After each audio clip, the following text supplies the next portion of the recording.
Thank you, Johnny. So here today we have a special interviewee, my close friend, Cecil Nguyen. Hi guys. Welcome, Cecile. Thank you. Glad to have you here.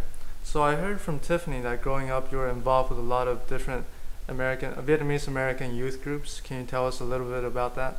Yeah, I was involved in Thiên Tante, which is a Vietnamese Eucharistic group, and I was also involved in Viet Ngữ and Nhau Li, which is Vietnamese classes and Bible classes. So what was the most important thing that you've learned while being in the Vietnamese American youth programs? Well, besides my faith, I also learned my language and about my culture and our traditions. So why did you get involved in the first place? And what were some things that happened as you were growing up that made you decide to stick with these groups?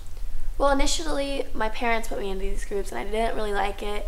You know, I didn't like spending my Saturdays at Vietnamese classes, but you know, as I grew up, I realized that it was very important for me to go to these classes because I could communicate with my grandma better and communicate with my parents. And I know, I found out where I came from, which is very important to me. Absolutely.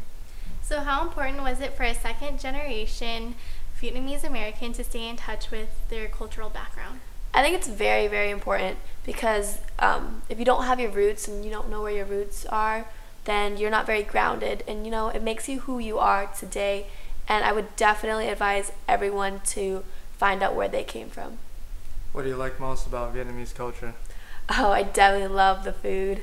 And we all know she eats a lot. So what is your favorite dish? I love pho. Pho, hands down, is my favorite.